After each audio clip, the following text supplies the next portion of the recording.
사무엘상 6장 1절부터 21절 마지막 절까지 한 절씩 교독합니다. 여호와의 궤가 블레셋 사람들의 지방에 있은 지 7달이라.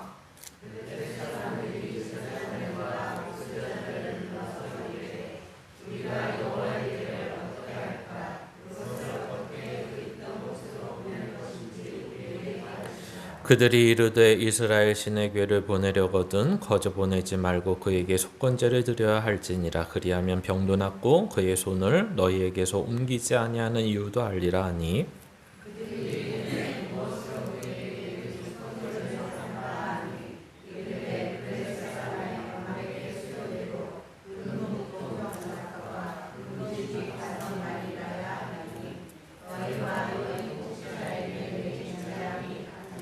그러므로 너희는 너희의 독한 종기의 형상과 땅을 해롭게 하는 주의 형상을 만들어 이스라엘 신께 영광을 돌리라. 그가 혹 그의 손을 너희와 너희의 신들과 너희 땅에서 가볍게 하실까 하노라.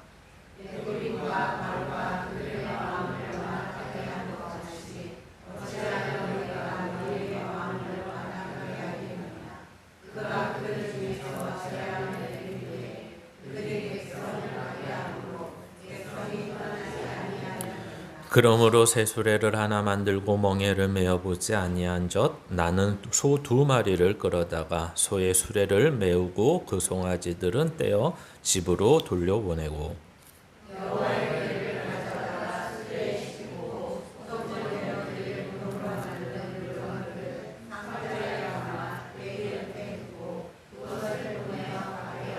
보고 있다가 만일 궤가 그 본 지역길로 올라가서 벳세메스로 가면 이 큰 재앙은 그가 우리에게 내린 것이요 그렇지 아니하면 우리를 친 것이 그의 손이 아니요 우연히 당한 것인 줄 알리라 하니라.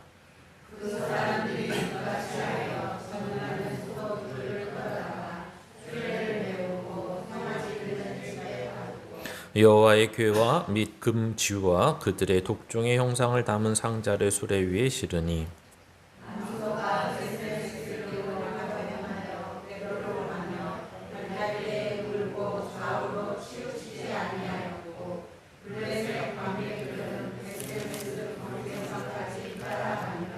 벳세메스 사람들이 골짜기에서 밀을 베다가 눈을 들어 궤를 보고 그 본 것을 기뻐하더니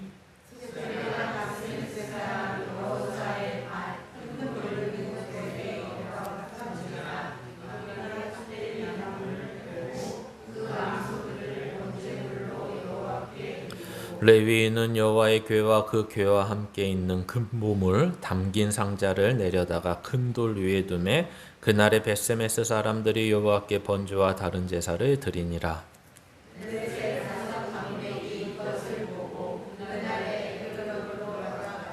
블레셋 사람이 여호와께 속건제물로 드린 금독종은 이러하니 아스돗을 위하여 하나요, 가사를 위하여 하나요, 아글론을 위하여 하나요, 가드를 위하여 하나요, 에글론을 위하여 하나이며.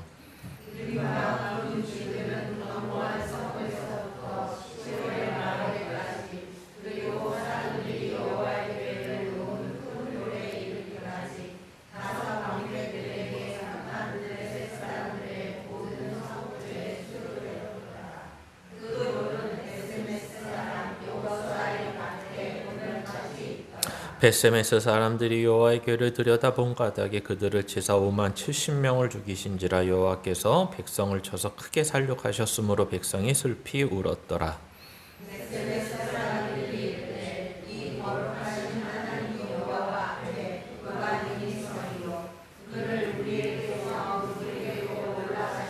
같이 읽습니다. 전령들을 기랏 여아림 주민에게 보내어 이르되 블레셋 사람들이 여호와의 궤를 도로 가져왔으니 너희는 내려와서 그것을 너에게로 옮겨가라. 아멘. 예, 오늘 말씀의 제목은 승자도 패자도 없는 전투입니다. 오늘 이제 본문을 보면서 이제 우리가 생각해야 되는 것은 이제 우리에게 있는 고통이 무엇이냐라는 것입니다.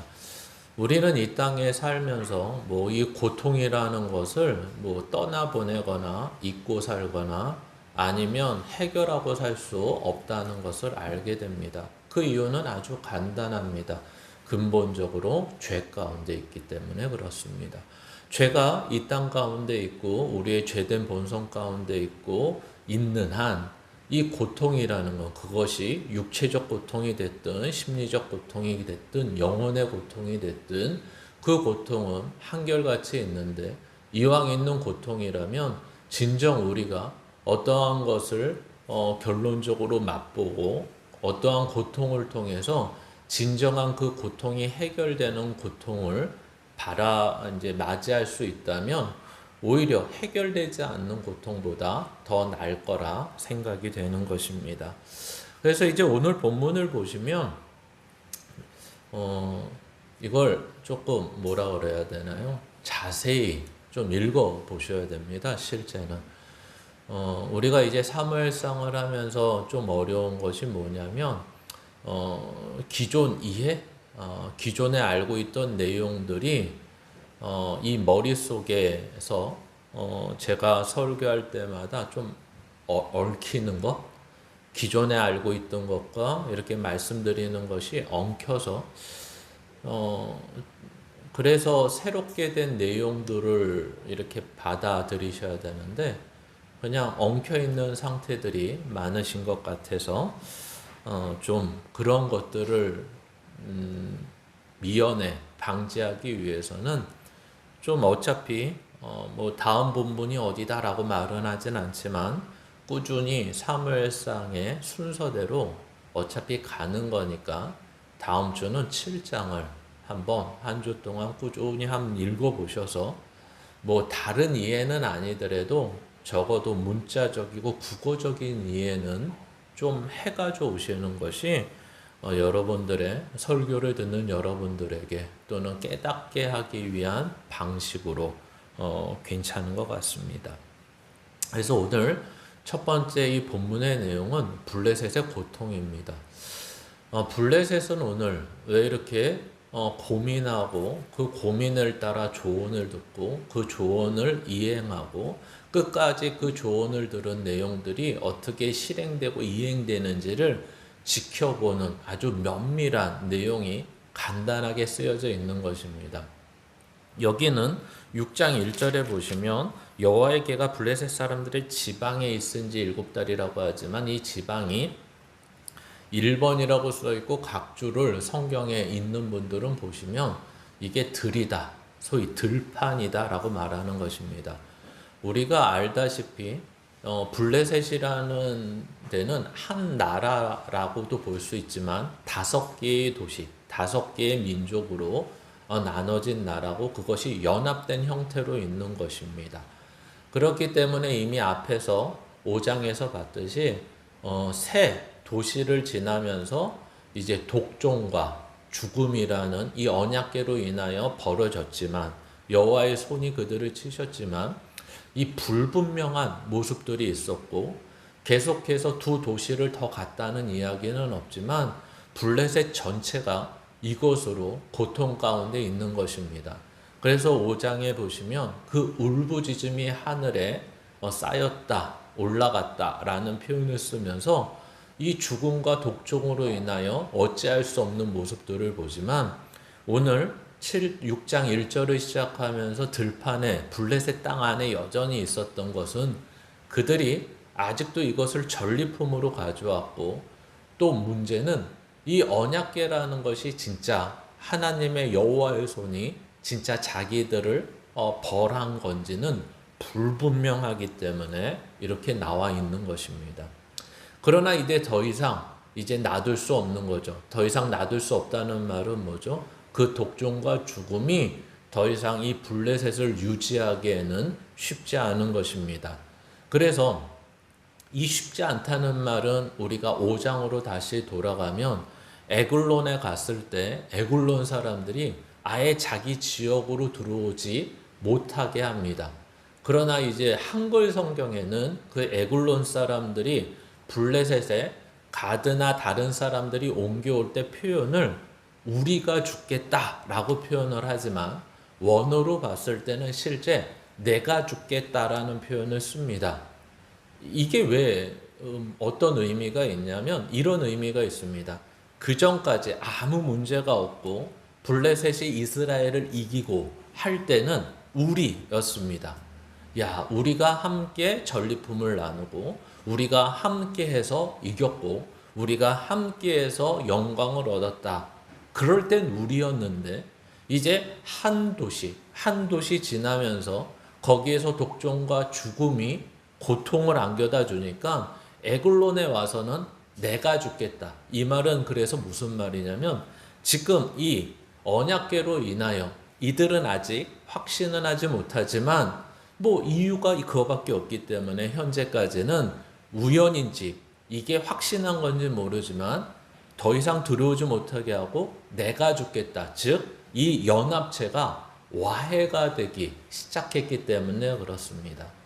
그러니까 지금 이 블레셋이라는 나라가 5개의 연합체로 되어 있는데 이 사건, 이 고통으로 인해서 와해되고 분열되게 생겼기 때문에 오늘 이 시간까지 오게 됐고 그리고 마침내 이 시간까지 오게 됐지만 해결점을 찾지 못하는 거죠. 그래서 실제 어떤 해결점을 찾지 못하냐면 정치적이고 외교적이고 군사적으로는 해결책을 찾지 못하는 것입니다. 그렇기 때문에 오늘 이제 거기에 우상을 섬기는 제사장과 복술자라고 말하는 것은 이제 점치는 자들이죠. 뭐 우리식으로 말하면 뭐 점치는 자, 무당 이렇게 되겠죠. 그 사람들한테 같은 종교라는 틀 안에서 이해가 될 테니까 조언을 구하는 것입니다. 근데 그들이 조언한 내용이 뭐죠? 이런 것들이죠. 세수례를 준비해라.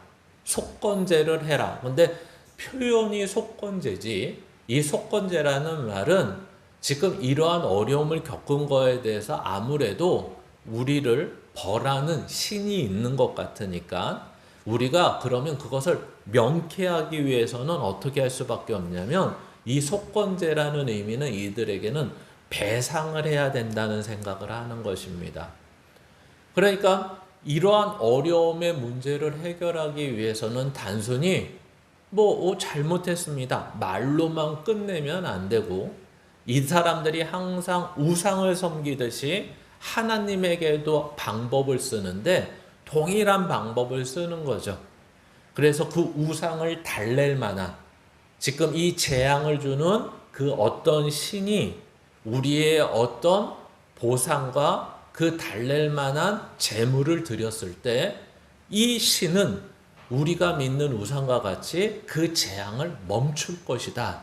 이런 생각밖에 없는 것입니다. 당연히 블레셋이라는 나라는 하나님의 택한 백성이 아니오 율법도 없는 나라이기 때문에 당연히 자신의 종교적인 세계관 안에서는 이러한 모습을 취할 수밖에 없는 거죠. 그래서 그들은 속건제라는 것을 일명 배상을 하도록 하는 거죠. 그래서 우리가 이미 앞에서 5장에서 봤다시피 이미 결론이 난 것은 하나 있습니다. 어떤 결론을 냈죠? 우리가 감당 못하니까 이게 언약계의 문제인지 아닌지는 정확히 모르지만 다곤 신상 안에서 일어난 일이니까 일단 언약궤를 이스라엘로 보내자라는 것에까지는 합의가 봤다가 이제 7달 만에 그 합의의 내용을 어떻게 해결할 것이냐, 어떠한 방법과 과정을 통해서 보낼 것이냐를 처리하고 있는 것입니다. 근데 이런 배상의 문제로 재앙의 문제를 해결하는 것도 있지만 또 하나는 뭐죠? 이게 진짜 알고 싶은 거죠. 사람들의 마음속에는 과연 이스라엘에 믿는 신 하나님이 특별히 이 언약궤가 이러한 고통, 독종과 죽음을 준 것 맞냐? 이것을 확인하고 싶은 것입니다. 그러다 보니까 그 확인 절차의 하나로 어떤 방법을 쓰죠? 이제 갓 송아지를 낳은 그 암소 2마리를 이제 이 수레를 매게 하는 것입니다. 그러니까 앞에서 끌게 하는 거죠. 그래서 성경에서는 이 표현을 뭐라고 쓰냐면 멍에를 매보지 않은 암소죠.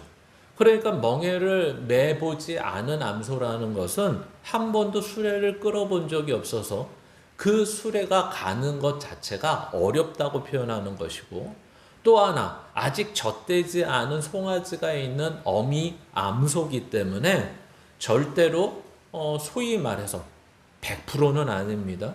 근데 동물의 본성상 아직 젖을 먹여야 되는 새끼가 있다면 그것을 포기하지 못하는 게 일반적인 모습이기 때문에 이러한 두 가지 장치를 사용해서 진짜 이게 어떤 존재가 하고 있는 건지 아니면 우연히 일어난 건지를 보고자 이러한 과정을 만드는 것입니다. 근데 아까 이 속건제를 우리는 잘못 이해하면 제사를 드리고 나서 소위 말해서 푸닥거리죠. 무당이 푸닥거리 한번 하고 나서 그 다음에 이것을 보낸다라고 생각하시지만 이 속건제의 예물이 구체적으로 이제 금독종과 금쥐로 표현되고 있다라는 것입니다. 그래서 자세히 보시면 이게 어떤 식으로 되어 있냐면 수레가 직사각형 모양으로 있다면 하나는 한 군데서 앞에 실었겠죠? 뒤에 실었을래나? 아니면 옆으로 실었을래나? 잘 몰라도 언약계 하나, 상자 하나가 실리는 거고 또 하나는 이 금독종과 금쥐를 배상으로 하는 예물을 상자에 비슷하게 만들어서 넣고 그 수레에 놓는 것입니다. 그러니까 머릿속에 생각하실 때 수레라는 것이 있고 그 수레에 두 상자가 놓여져 있는 거죠. 하나는 언약계, 하나는 이 예물로 표현되는 금독종과 금쥐입니다. 그리고 이제 멍에를 이제 이 수레를 끌기 위해서 맨 가죽끈을 가죽끈일지 새끼줄일지 모르겠지만 이제 어미소에게 물리고 송아지는 묶어다가 우리에 놓고 있는 것입니다. 그러면 이게 진짜가 아니면 그 언약계 하나님이라는 신적 존재가 아니면 이것은 두 가지 일이 발생한다는 거죠. 그 어미소가 결국 돌아서 송아지한테 갈 것이다. 만약에 이게 하나님이라는 존재, 신적인 존재의 일이 아니라면 돌아서 송아지한테 가는 것이 본성적이고 일반적인 것이다. 두 번째는 얘네는 멍에를 한 번도 매보지 않았고 혼자 모는 것이 아니라 두 마리가 몰기 때문에 두 마리가 마음을 맞추지 못하고 훈련한 적이 없기 때문에 분명히 두 상자가 다 떨어지든지 아니면 두 상자 중에 한 상자는 떨어질 것이다. 이 얘기입니다. 아시다시피 이게 3000년 전 얘기고 그때는 포장도로가 있는 것이 없고 무진동 무슨 트럭을 실어서 옮기는 것도 아니고 그리고 더 나아가서는 이 상자를 묶어놓지도 않았고 또 더 나아가서는 이 수레를 모는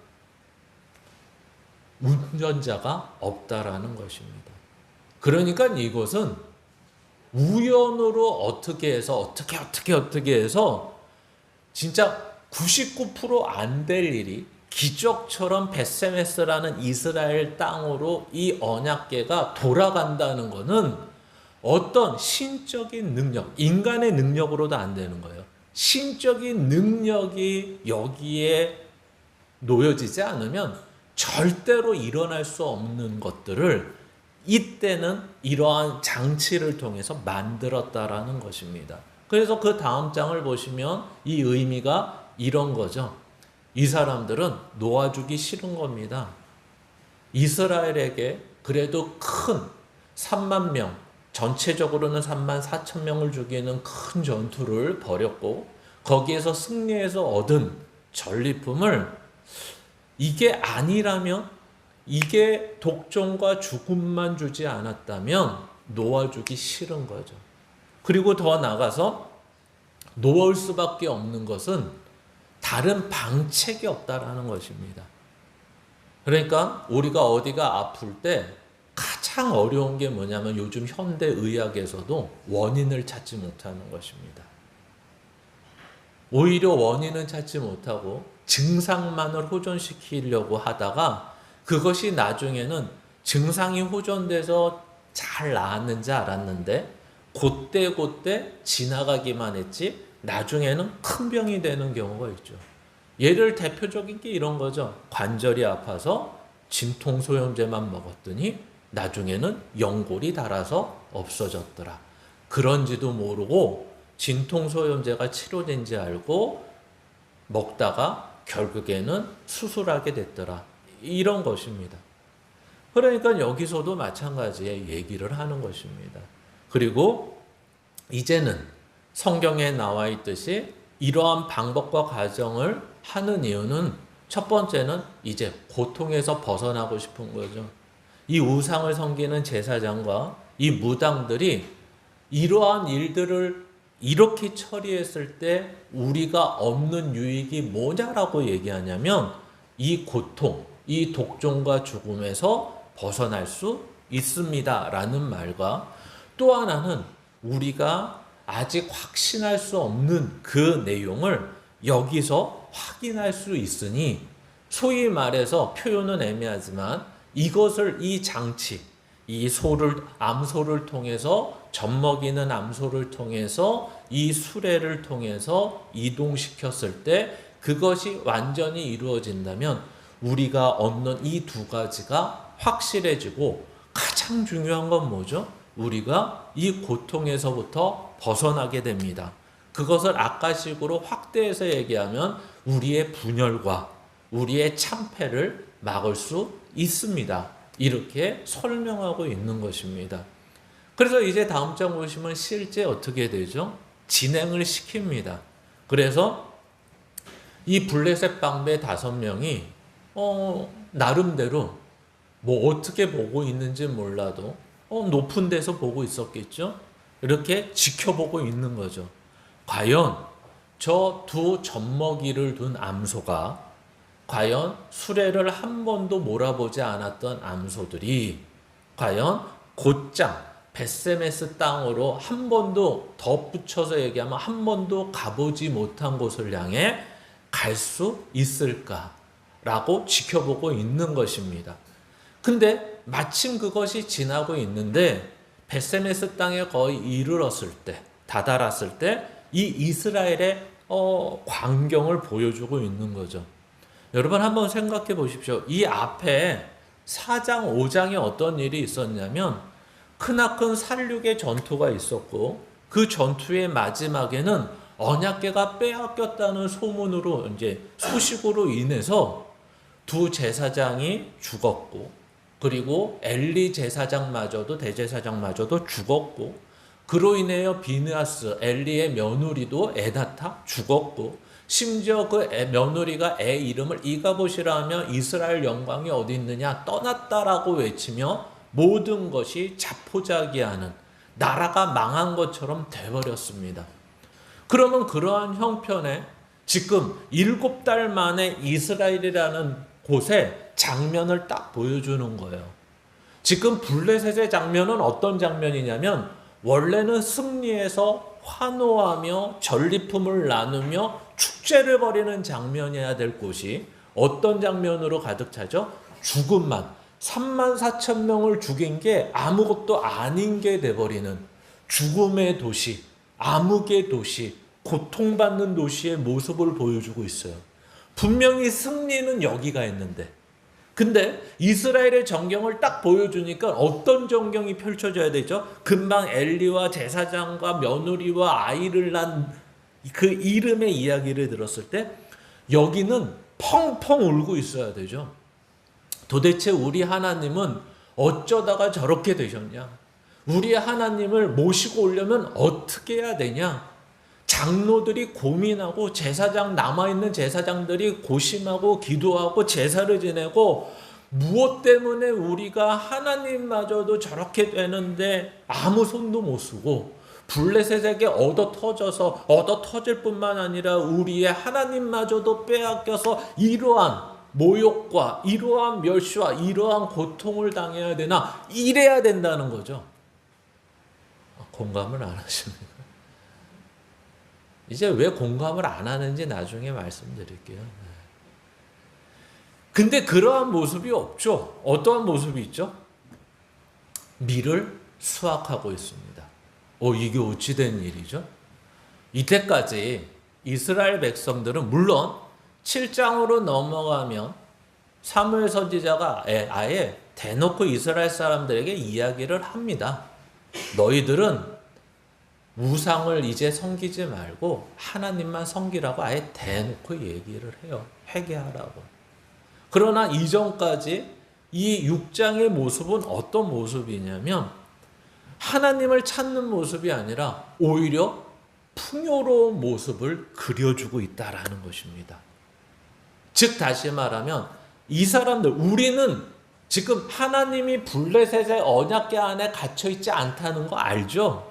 하나님이 여기 있는 것 같지만 이스라엘도 통치하시고 블레셋도 통치하시고 전 우주와 전 세계를 통치하는 하나님을 알고 있습니다. 그렇기 때문에 이 모습이 이상하지 않지만 지금 성경 안에 있는 이 시대와 공간 안에서는 이 모습이 이상한 모습이라는 거죠. 자기가 믿고 하나님을 아는 이스라엘 백성들이 하나님을 빼앗겼을 때의 그 고통의 모습은 전혀 없다라는 것입니다. 즉 무감각하다는 것입니다. 왜 무감각할까요? 수확할 것이고 먹고 살 것이 있다라는 것입니다. 하나님이 없는데도, 하나님이 이스라엘 안에 없는데도 하나님은 이제 하나님이 줬다라고 생각을 안 하겠죠. 아까 이미 언급한 사무엘이 너희들이 우상을 버리고 하나님 앞에 회개하라고 했을 때 이미 이 풍요로움을 주는 우상은 바알이라고 믿었던 것 같습니다.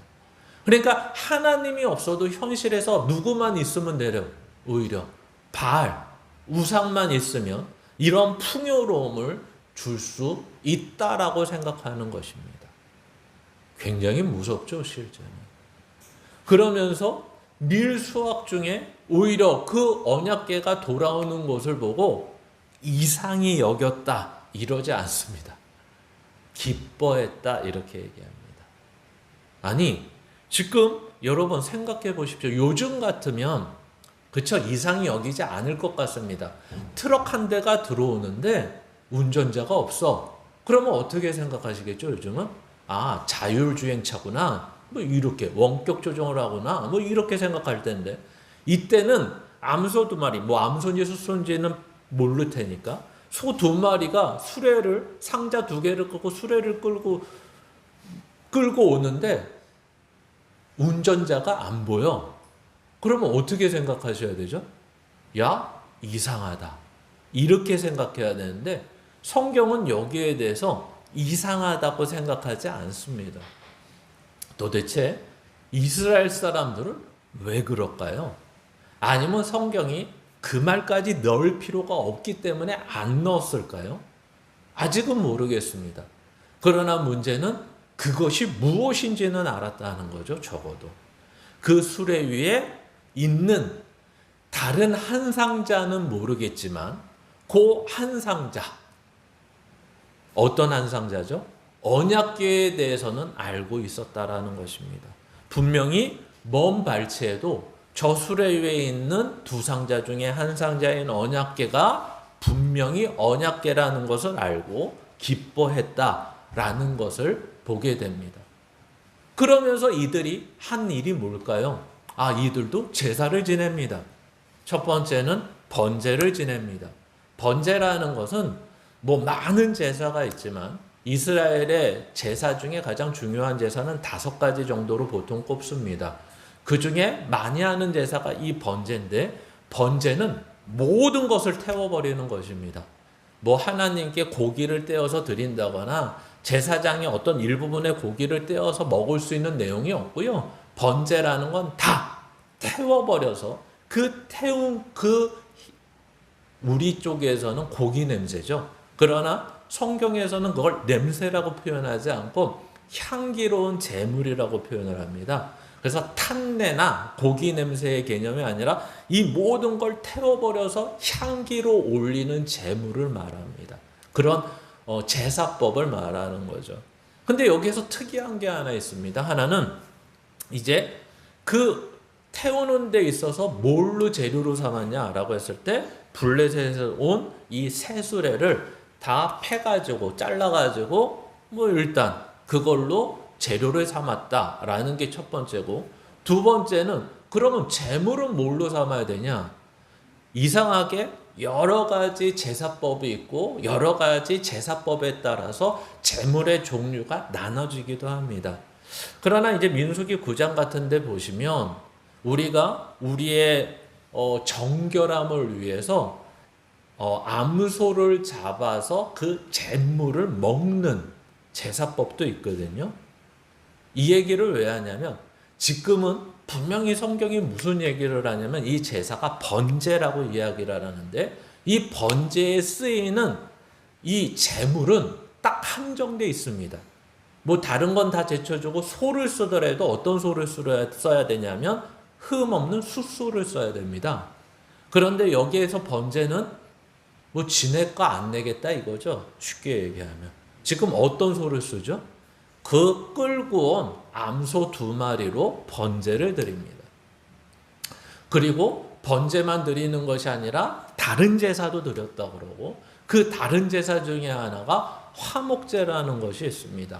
화목제는 죄와의 문제를 드리는 제사가 아니라 하나님께 감사하고 영광 돌리는 제사입니다. 이런 죄의 문제를 해결했더니 하나님과 화목하게 됐구나. 그래서 너무 감사하다. 그래서 하는 제사인 것입니다. 지금 이 사람들은 전형적으로 뭘 하고 있는 거죠? 자기네들이 하나님의 생각은 어떤지 아무런 상관이 없습니다. 그렇죠? 지금 자기네가 이 상황 속에서 해야 되는 것들을 할 뿐입니다. 근데 해야 되는 모든 것들이 우상에게 하듯이 하나님의 법이 이스라엘에게는 분명히 있는데 그 하나님의 뜻을 따라 순종하며 그 일을 치르는 것이 아니라 전형적으로 자기들의 생각, 이 의미가 무엇인지 지금 이 상황에서 드려야 되는 우리들의 모습이 어떤 건지도 전혀 생각하지 않고 이들은 이들 나름대로의 우상을 섬기듯이 하나님께 이 번제와 다른 제사와 화목제를 통해서 마치 이 앞의 일이 언약궤를 빼앗긴 일이 아무것도 아닌 것처럼 보여주고 있는 것입니다. 그래서 이제 사단이 나는 것입니다. 어떤 일이 벌어지죠? 성경은 오늘 우리가 해석하기 어려운 이야기를 합니다. 어떤 이야기를 합니까? 6장 19절에 한번 보시겠습니까? 6장 19절입니다. 함께 읽습니다. 시작. 벳세메스 사람들이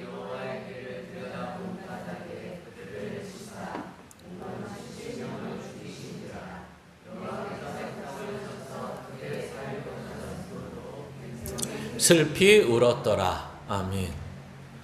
이렇게 지금 분위기가 너무 좋은데 그래서 지금 19절을 읽었지만 앞에 17절과 18절까지 보시면 그들은 우상을 섬기듯이 하나님 앞에 제사를 드렸을 뿐만 아니라 또 하나는 뭐죠? 17절 18절에 그 언약궤뿐만 아니라 한 상자 안에 같이 왔던 배상금으로 들어왔던 예물 있죠? 금독종 금쥐.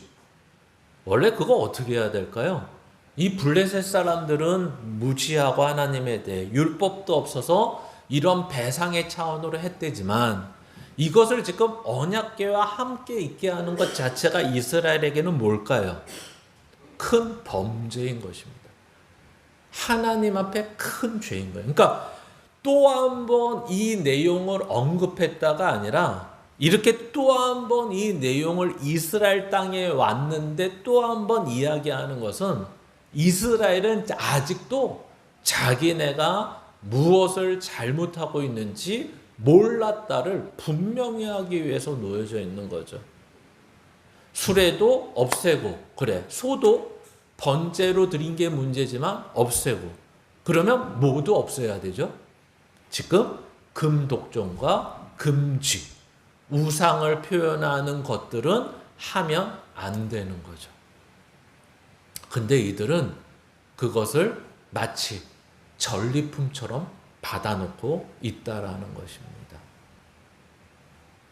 여러분, 아까 잠깐 언급한 것처럼 원래 이스라엘의 장면은 하나님이 우리에게 없다. 하나님을 빼앗겼다. 이제 우리는 어찌할꼬 슬피 울며 고민하며 회개하며 기도하고 있어야 될 그 자리에 어떻게 하고 있다요? 밀을 수확하는 중에 있었다. 이렇게 얘기합니다. 그럼 이 밀을 수확할 수 있는 이유는 바알이라는 우상 때문이 아니라 이것 때문에 수확할 수 있었던 거죠, 실제는. 원래 블레셋이라는 나라는 이스라엘을 언제 자주 침략할까요? 우리가 조선시대 때 뭐 일본이 침략했다. 근데 침략할 때 뭐 임진왜란처럼 중심까지 온 게 아니라 항상 해안가에 있는 뭐 부산 쪽이 됐든 거제도가 됐든 그런 쪽을 자꾸만 침략했다. 어느 때 침략할까요? 수확철에.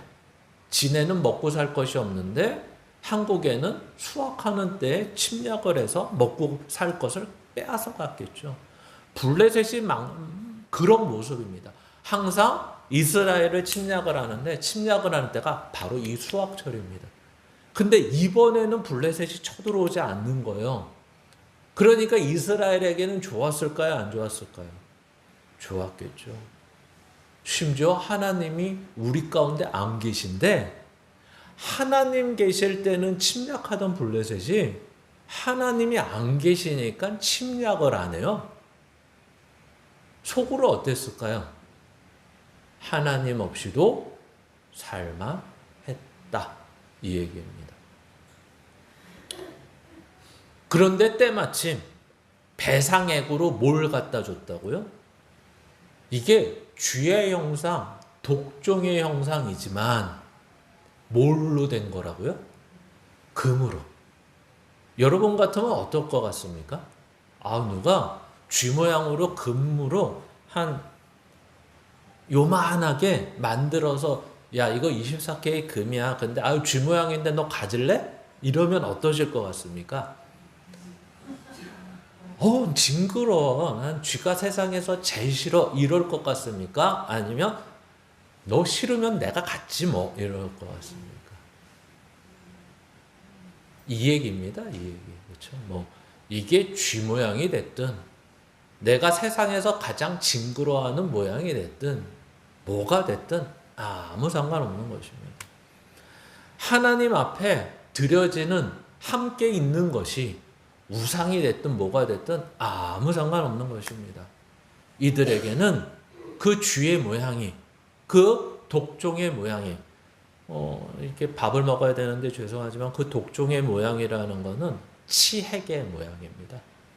치핵이 뭐냐는 뭐 찾아보시기 바랍니다. 네. 그 학자들이 대충 그렇게 얘기를 합니다. 그러니까 이게 징그럽고 어디 보이기 힘들고 안 좋은 모양인데도 불구하고 그 예물을 예물을 받자마자 그들은 처분하는 것이 아니라 야 가져가, 야 버려버려, 태워버려, 녹여버려 이러는 것이 아니었다고 성경은 이야기하고 싶은 것입니다. 근데 문제는 좀 전에 읽은 19절에 얘기합니다. 이야기입니다. 왜 언약궤를 들여다본 까닭에 왜 가로로 5만 그리고 70명 이렇게 돼 있죠.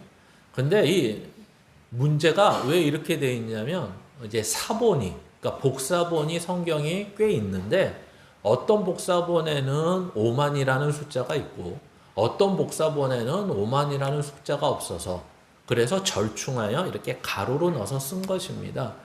근데 이제 신학학자들 말고 고고학자들에 의하면 예루살렘이 근세대까지 그러니까 예수님 시대까지만 해도 인구가 약 7만 명밖에 안 됐답니다. 이스라엘의 인구가. 근데 베세메스라는 작은 동네에 5만 명이 죽어? 이거는 말이 안 된다는 거죠. 그래서 그거는 가로를 치고 그 뒤에 70명을 이렇게 쓴 것입니다. 그래서 별 대수롭진 않은데 문제는 뭐죠?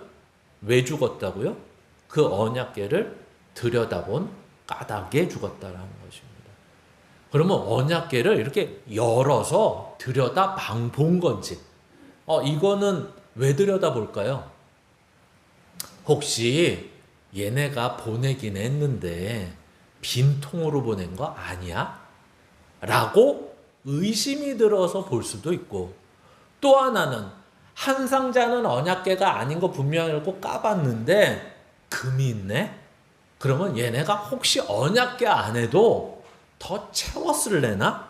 라는 생각에 들여다봤는지, 아니면 언약궤가 블레셋에 7개월 동안이나 있었으니까 혹시 상한 거 없나 이것저것 보다가 들여다봤는지 모르겠습니다. 그러나 분명한 건 그 다음 20절에 그 대답이 있다라는 거죠. 대답이 뭐죠? 20절 같이 읽습니다. 벳세메스 사람들이 이르되 이 거룩하신 하나님 여호와 앞에 누가 능히 서리요? 그를 우리에게서 누구에게로 올라가시게 할까 하고 라고 말합니다. 이 다음 장 한번 보시면 이렇게 되는 거죠. 누가 감히 모실 수 있겠는가? 이게 뭘까요?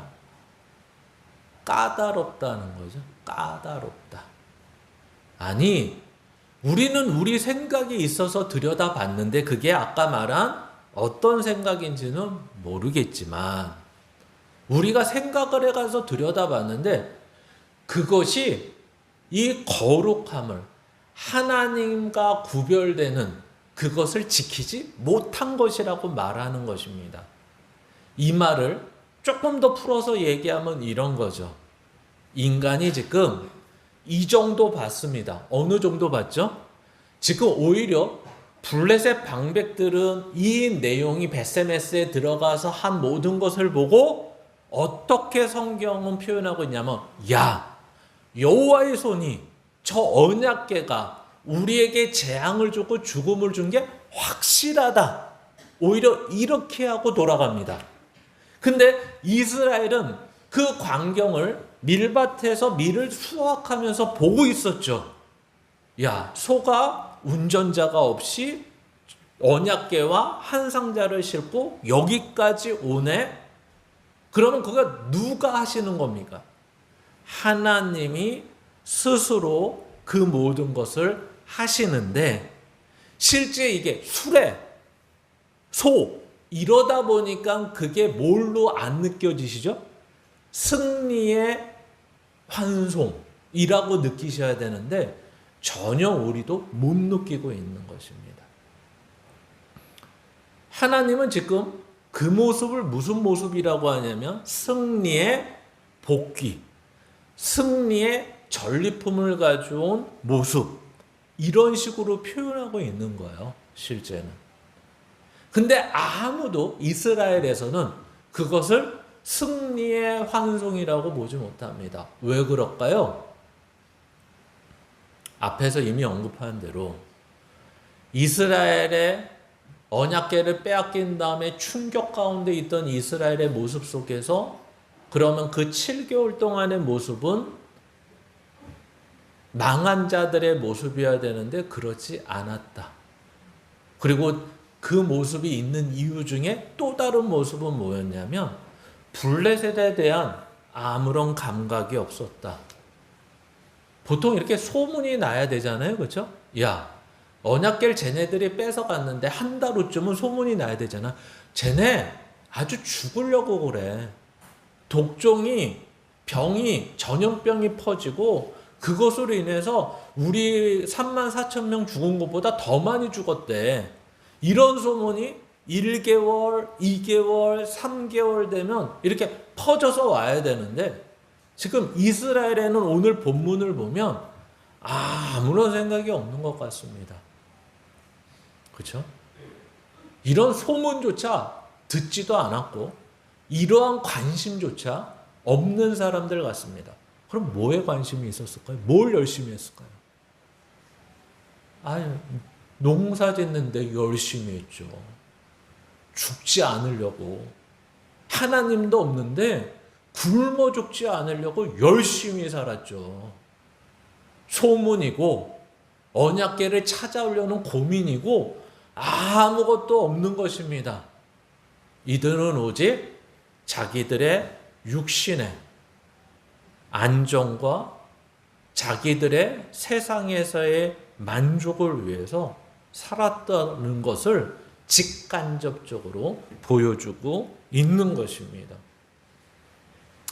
그러면서 이들은 어떻게 하는 거죠? 이제 기랏 여아림 사람들 보고 오라 그럽니다. 야, 우리는 이제 이것을 감당할 수 없겠어. 아니, 언약궤라는 것이 좀 우리 말을 들어야 될 거 아니야. 좀 이렇게 만지면 가만히 있고, 뭐 이렇게 하면 좀 뭘 고치려고 그러면 좀 가만히 있고 이래야 되는데, 그거 하나 들여다봤다고 우리를 죽여? 야, 이거는 우리가 감당할 수 없는 거야가 누가 감히 모실 수 있겠는가라는 표현입니다. 즉 다시 말하면 이 사람들, 이스라엘 사람들이 아직 정신을 못 차린 게 뭐냐면 이런 거죠. 내가 하나님을 조종하고 통제할 수 있다. 이 얘기입니다. 아까 언급한 대로 왜 들여다 본 곳으로 하나님이 이들을 죽이시냐? 그 들여다봤다는 게 뭔지는 모르겠으나 이 20절에 이 사람들이 토해내는 말로 인해서 알 수 있는 것은 야, 이 언약궤는 우리가 통제할 수 없어. 우리가 조정할 수 없어. 우리가 함부로 뭘 할 수 없어. 이러니까 돌아왔는데도 어떻게 해요? 야, 가. 이렇게 할 수 없는 거 우리는 맡을 수 없어. 이렇게 얘기하는 것입니다. 희한하죠. 근데 왜 하필이면 기랏 여아림 사람들을 오라 그럴까요? 이 사람들이 이제 택배 전문이죠. 그렇죠? 고아 자손들이거든요. 원래 예전에는 하나님이 하나하나 민수기와 레위기에서 정해 줄 때는 누가 언약궤를 매는지까지 다 정해 주셨어요. 근데 그 기랏 여아림 사람들 중에 이제 고아 자손이 있기 때문에 이 사람들이 이게 전문인 거예요. 매는 게.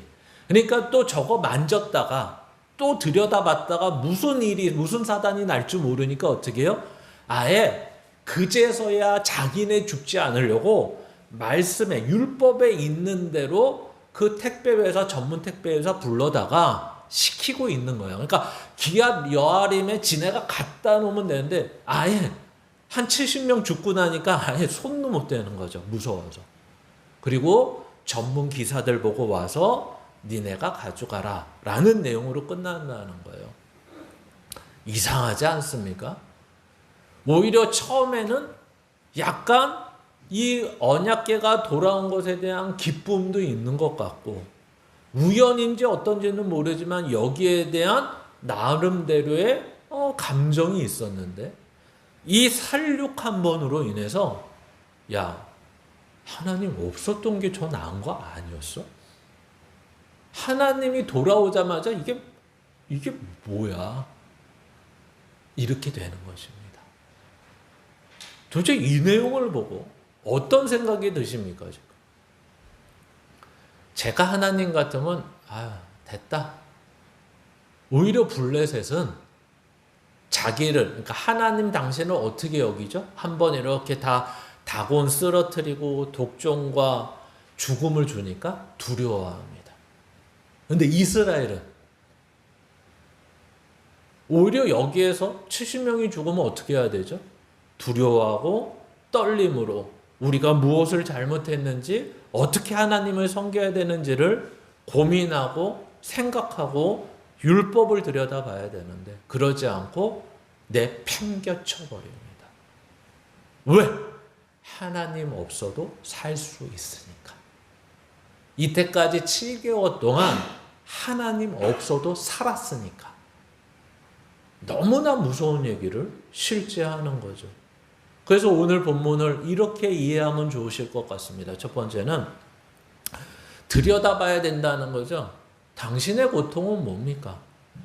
공부하는 열심이니까 단서를 붙여야죠. 열심히 공부하는 학생은 잠을 못 자서 고통이고, 그렇죠? 또 열심히 일하시는 분들은 돈을 열심히 하는 만큼 못 벌어서 고통이고, 열심히 운동하는데도 건강이 이상해지는 분들은, 안 좋아지시는 분들은 그게 고통이고, 열심히 기도하는데도 자식이 안 되는 거 보는 엄마의 아빠의 마음도 고통이고, 열심히 뭘 하는데 뭔가 내 마음대로 안 되는 게 다 고통이죠. 예, 고통입니다. 이것은 누구의 고통일까요? 블레셋의 고통입니다. 그렇죠?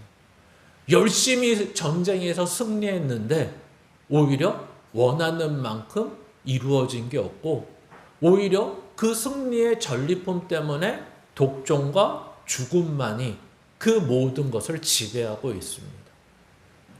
예, 우리는 압니다. 하나님 앞에 잘못하였기 때문에.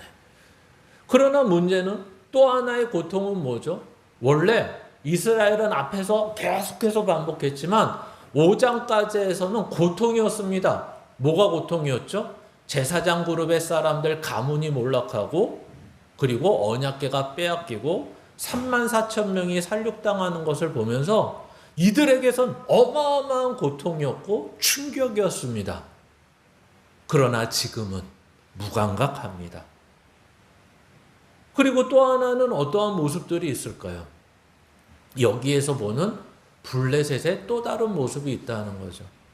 오히려 블레셋은 확신을 합니다. 야, 여호와의 손이 하나님이라는 이스라엘의 신이 이렇게 했구나 확신을 합니다. 그러나 이스라엘은 거기에 대해서 아무것도 없는 무지의 상태입니다. 그러면 하나님이 헛일하신 걸까요?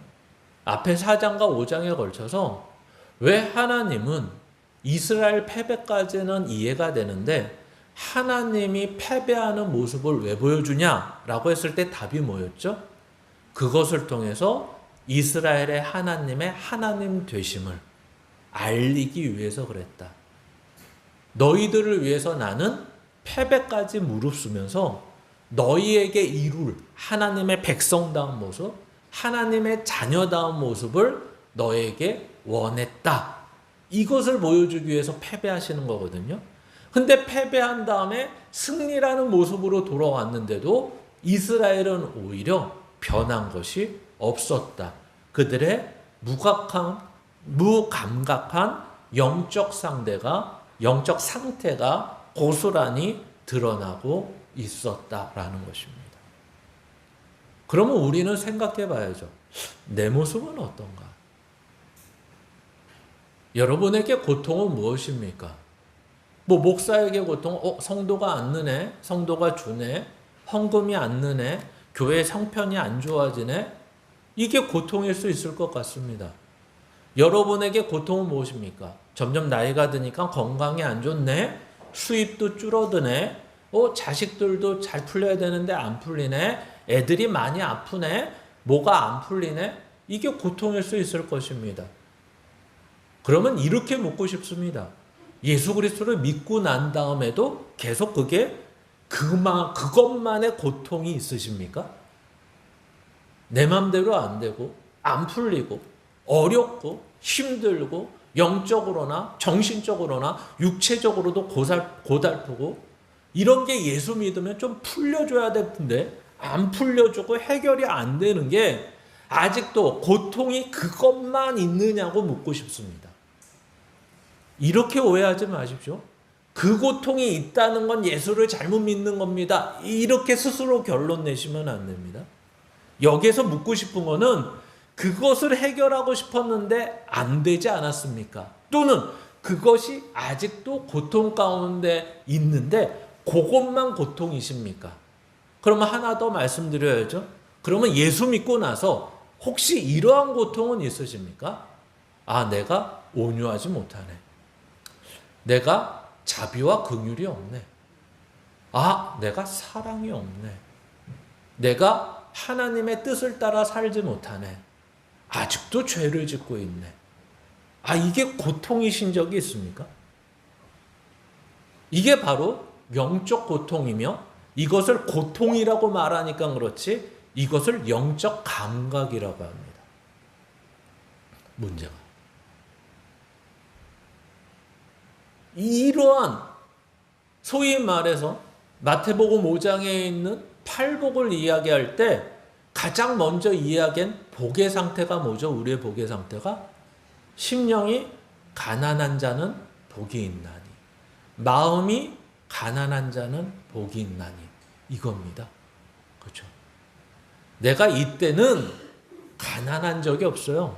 돈도 있었고 건강도 있었고 젊었고 체력도 됐고 주변의 사람들도 있고 이러면 만족하고 행복한 줄 알았는데, 근데 이제는 성경이 이것으로 만족하는 게 인간이 아니라 하나님의 것으로 채워졌을 때 인간은 그 깊은 영혼이 만족하는 거야. 근데 여기 하나 중요한 게 있는데, 세상이 왜 이걸로 만족하는지 아니? 하나님을 모르기 때문이야. 근데 이제 하나님을 알게 되고, 다시 말하면 예수 그리스도를 믿게 되면 이게 인간의 만족이 이게 전부가 아니구나. 진정한 인간의 만족은 이거구나를 알게 될 뿐만 아니라 이것 때문에 살아가게 돼. 이렇게 성경은 얘기하는 거죠. 이게 전부인 줄 알았는데 이것도 있구나. 근데 나는 이제 이것을 소망하면서 사는 자가 돼야 되겠구나. 이게 예수를 믿는다는 거예요. 그래서 예수를 믿는다는데 이것을 소망하면서 사는데, 이것을 소망한다고 되는 것이 아니라 무엇을 더 알아가냐면 이것은 하나님이 채워주시지 않고 하나님을 찾지 않으면 채울 수 없다는 걸 알게 되는 게 신앙이라고 말하는 것입니다. 아모스서 8장 11절 한번 읽어보시겠습니다. 같이 읽습니다. 시작. 그날이 온다. 나주 하나님이 하는 말이다. 내가 이 땅에 기근을 보내겠다. 사람들이 배고파하겠지만 그것은 밥이 없어서 겪는 배고픔이 아니다. 사람들이 목말라 하겠지만 그것은 물이 없어서 겪는 목마름이 아니다. 주의 말씀을 듣지 못하여서 사람들이 굶주리고 목말라 할 것이다. 지금 강릉에는 기근이 심하답니다. 물이 없어서 그렇습니다. 근데 우리 인간이라는 존재는, 우리의 육신은 물을 못 먹으면 기근이고 갈급하지만, 진정한 갈급은, 진정한 영혼은 말씀에 의한 굶주림과 목마름이 있어야지만 그것이 이스라엘 백성이며 하나님의 자녀라고 얘기하는 것입니다. 그러니까 우리는 먼저 이 생각을 해야 되는 거죠. 내가 이러한 갈증, 이러한 기근, 이러한 배고픔, 이러한 굶주림이 나에게 있느냐를 먼저 생각해 보셔야 됩니다. 여기서부터 신앙은 시작되는 것입니다. 두 번째는 그래서 이런 거죠. 그러나 지금 이스라엘의 모습을 보면 하나님이 굴욕의 자리에까지 들어가서 이스라엘 백성을 하나님의 백성으로 세우시기 위해서 무던히 일하시고 계시는데, 막상 돌아와 보니까 이스라엘 백성들은 하나님 없이도 살 수 있는 모습들을 보여주고 있는 거예요. 근데 아까 아모스서에 의하면 인간은 그것으로만 사는 것이 아니고 그것 정도만 신앙인이 찾고 있다면 그것은 참된 채움이 아니다라고 얘기하고 있는 것입니다. 오늘 우리가 왜 이렇게 우리도 이스라엘처럼 무감각한 상태가 되느냐라고 혹시 이 말씀을 통해서 진단해 본다면 이런 거죠. 내가 예수 그리스도를 믿고 하나님 앞에 열심히 기도했어요. 열심히 예배했어요. 열심히 헌금했어요. 열심히 봉사했어요. 근데 왜 했을까요? 처음에는 어리고 약하고 말씀을 모르다 보니까 그러한 삶이 복된 삶인데 그것을 모르고 복을 얻기 위해서, 세상의 만족과 복을 얻기 위해서 했던 거예요. 근데 어느 거는 처음엔 들어주시고 어느 건 안 들어주시다가 차츰차츰 신앙이 쌓이고 믿음이 쌓이고 교회 다니는 횟수가 쌓이다 보니까 근데 기도하면 들어주시는 게 없네. 근데 그 기도의 내용이 다 뭐죠? 세상의 것들이에요. 아니, 이렇게 말하면 조금 마음이 아프시니까 필요한 것들이에요. 이 땅에 살면서 내 힘으로 안 되니까 하나님 앞에, 하나님 이게 필요합니다. 이거 있으면 좋겠습니다. 이 문제 해결해 주시면 살 것 같습니다. 힘들고 어려우니까 했던 기도들이에요. 근데 문제는 뭐죠? 하나님이 안 들어주세요. 어느 때부턴가. 그러니까 뭐도 줄어들까요? 기도도 줄어들어요. 하나님 앞에 구하는 것도 줄어들어요. 아니, 가장 중요한 건 뭐죠? 기도가 줄어드는 게 문제가 아니라 하나님을 찾질 않아요. 그 시간에 뭐예요? 그 시간에 나를 위해서 사용해요. 그 시간에 뭐예요? 내 것을 채우기 위해서 사용해요. 그게 나쁘다는 것이 아니라 문제는 하나님을 찾지 않아요. 근데 오히려 나를 위해 살고 내 것을 채우기 위해서 살다 보니까 살만해요. 하나님이 안 주신 게 그나마 원하는 만큼은 아니지만 채워줘요. 마치 하나님 없는데 밀을 수확할 수 있는 것처럼. 하나님이 떠나가셨는데 오히려 내 삶에 블레셋이 쳐들어오지 않아서 오히려 좋아. 고통이 오히려 사라진 것 같아.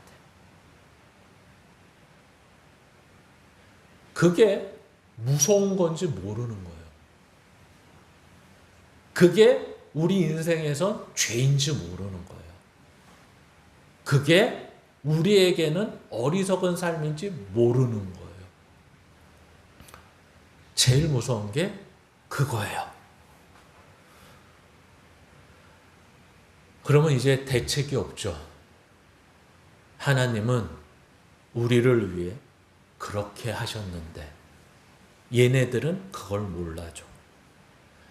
하나님은 이스라엘 백성을 위해 패배라는 굴욕까지 당하면서 이 짓을 하고 앉아있는데 하나님은 자기 아들을 죽이면서까지 예수 그리스도를 보내서 우리를 구원했는데 이들은 아직도 죄된 것과 세상의 것과 자기 사욕만을 채워달라고 하는 자들로 가득해.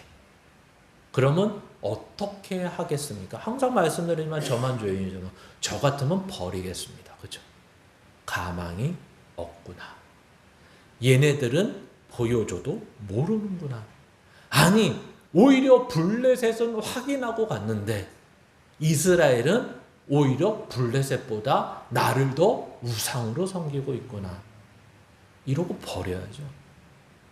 근데 여기에서 우리는 이러지 말자를 배우는 게 우선이 아니라 그 가운데 하나님은 어떤 분이냐를 오늘 봐야 된다는 거죠.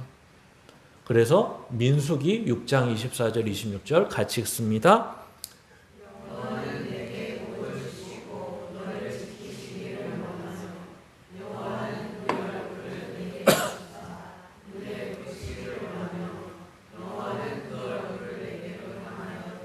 평강 주시기를 원하노라 할지니라 하라. 아멘. 이게 이제 모세에게 하나님께서 주신 말씀입니다. 야, 너희 백성들 지질이 내 말 안 듣고 광야 생활하고 홍해 건널 때도 난리치고 난리였지만 나는 복을 주고 지키길 원하고 나는 그런 너희들에게 은혜 베푸기를 원하고 나는 그런 너희들에게 평강 주기를 원한다. 우린 이런 하나님이 우리의 아버지십니다. 이렇게 살면 안 된다도 가슴에 품고 가셔야 되지만 가장 크게 품고 가셔야 되는 것은 이런 하나님이 우리의 하나님이며 아버지라는 것을 가슴에 꼭 기억하시며 가셔야 됩니다. 그래서 우리 마지막으로 함께 말씀 읽고 끝내도록 하겠습니다. 같이 읽습니다. 우리의 참된 행복은 세상의 만족이 아니라 영혼의 만족입니다. 세상의 흥망성쇠가 예수 안에 있는 우리 영혼과 운명을 흔들 수 없습니다. 같이 다시 읽습니다. 우리의 참된 행복은 세상의 만족이 아니라 영혼의 만족입니다. 세상의 흥망성쇠가 예수 안에 있는 우리 영혼과 운명을 흔들 수 없습니다. 우리 기도하겠습니다. 하나님 아버지 감사합니다. 오늘도 하나님께서 이스라엘 백성과 어느 때는 아주 똑같이 하나님 앞에서 죄된 인생을 살아갑니다. 그러나 그 똑같은 인생 가운데 하나님은 취소하거나 포기하지 않으시고 우리에게 복을 주시고 지키시고 은혜를 베푸시고 평강 주시기를 원하는 하나님임을 동일하게 우리에게 말씀하십니다. 오늘 우리는 그것을 믿는 것입니다. 우리의 연약함을 탓하고 회개하고 반성하고 돌이켜야 되지만 오늘 그 하나님이 우리의 하나님을 감사하며 감격하며 찬양하며 나가는 이 시간 되도록 함께하여 주시옵소서. 지금은 우리 주 예수 그리스도의 은혜와 하나님 아버지의 무한하신 사랑과 성령님의 감화 감동 교통하심이 오늘도 그 평강과 복과 지키심과 은혜를 베푸시기를 원하는 하나님을 믿는 모든 자들의 머리마다 영원히 함께 있을지어다. 아멘.